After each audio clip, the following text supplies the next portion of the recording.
لو الافكار عجبتك ما تنسيش تحطي لايك وتشتركي في القناه. اول فكره معانا كده، طبعا احنا الفكره بتاعه الملح واللي هي اصلا بتاعه عنوان الفيديو الاصلي موجوده في اخر الفيديو. بس برضو حبيت ان انتوا تستفادوا من الفكرتين اللي هنعملهم في الاول دول. افكار حلوه قوي وعجبتني جدا. يعني اول حاجه كده، طبعا الموقف ده بنتعرض له كتير، الحوض اللي بيتسد وما بنبقاش عارفين نعمل ايه. بصوا بقى، اللي هو الغطا بتاع البخاخه، طبعا بخاخة منظفات او البخاخة اللي بنجيبها، اللي هي مثلا بيبقى كان فيها معطر او اي حاجة من الحاجات دي، بتمسكيها وبتحطيها في الاخرام اللي هي في الصفاية بتاعة الحوض، وبتبتدي ان انت تعملي فيها كده، تحركيها كده كأنك بتبخي منها اي حاجة يعني، تفتحي وتقفلي فيها، يعني هتلاقي المية كلها بتتسلك كده في الحوض، وهتلاقي الحوض اتسلك معاكي في ثواني. الفكرة دي حلوة جدا جدا زي ما شايفين كده معايا. الحوض ما خدش 5 ثواني وكان اتسلك، ومن غير مجهود ومن غير بقى يعني خرطوم ولا من غير الكلام ده كله اللي بيتعب ده.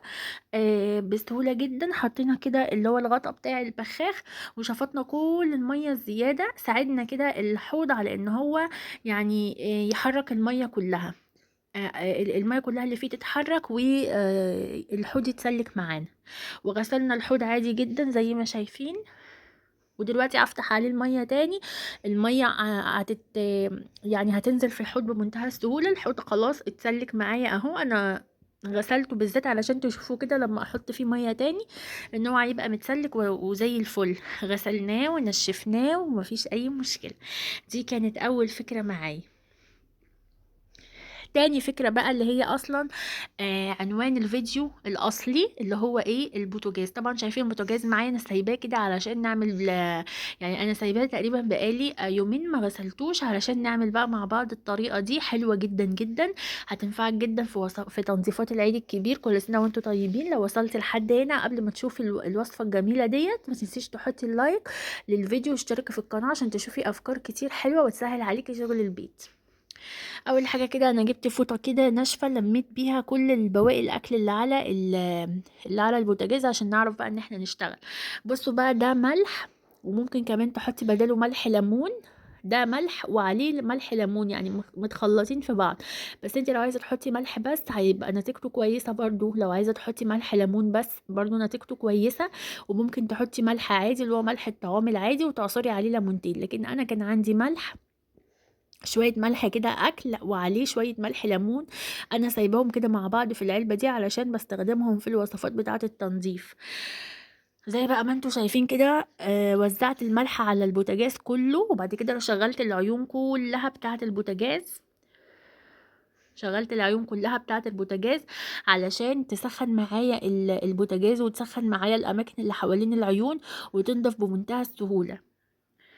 دلوقتي بقى كده جبت كده الليفة، او طبعا السلك كان هيبقى احسن بس ما كانش بتوفر عندي ساعتها، وبالصابون المواعين البريل. وهبتدي بقى ان انا اغسل البوتاجاز كان سخن قوي، سبته تقريبا ربع ساعة كده العيون شغالة علشان تفور معايا كل الدهون اللي في العيون وكل الدهون اللي على البوتاجاز نفسه، ويتشال معانا بمنتهى السهولة.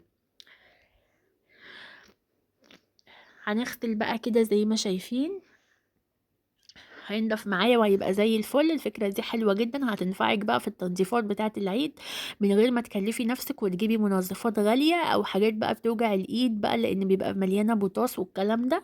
لا، الملح جميل جدا، او ملح الليمون حلو وهيديكي نفس النتيجة وبسعر قليل، ويعني حاجة متوفرة عندنا في البيت.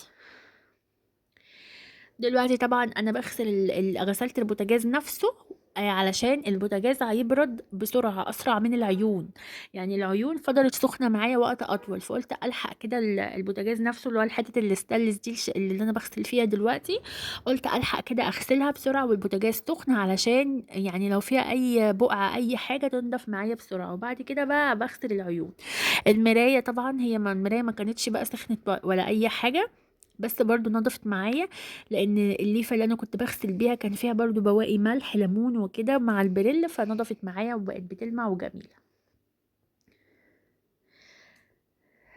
جبت بقى دلوقتي كده، ابتديت ان انا بقى المع، جبت الفوطه القطن الناشفه دي، وابتديت ان انا ابلها ميه كده واعصرها، وبعد كده امسح بقى ايه طبعا الملح يعني هو اصلا دايب تقريبا. الملح داب، فمش متعب بقى في التنظيف ولا اي حاجه. هبتدي بقى ان انا كده ايه اشيل بس كده الكلام ده علشان بقى اعرف ان انا اغسل العيون. انا عندي العينين اللي ورا دول اللي هم قد بعض، اللي هم جنب بعض دول، هم دول اكتر حاجه متوسخه، هم اصلا متوسخين، هم اللي بستخدمهم. مش بستخدم الاتنين اللي قدام قوي علشان بقى الاطفال وكده، فحاسبي ان انتي ما تحطيش حلل او اي حاجه. لان الاطفال ساعات بتبقى مثلا بتقف كده بتسند على البوتاجاز كده، لا قدر الله حاجه تقع عليهم، فانا ما عنديش الشبكه اللي هي بتاعه الامان اللي بتبقى في البوتاجاز من قدام، وحتى لو موجوده برضو هي مفرغه فهتبقى برضو خطر. فبلاش خالص تستخدمي العيون دول طول ما عندك اطفال صغيرين مش فاهمين، او ان هم بيقفوا بقى جنبك وبيبتدوا ان هم يشدوا في الحاجات وكده. فكل شغلي على العيون اللي من ورا، عشان كده هم متوسخين. جبت بقى كده الليفه وقعدت اغسل فيها. طبعا بالسلكة هيبقى احسن، بس انا زي ما بقول ما كانش عندي سلكة ستانلس او سلكة بلدي، اي حاجة هتدينا نفس النتيجة. تنظيفات العيد طبعا لازم كده نعمل تنظيفات كده بسيطة.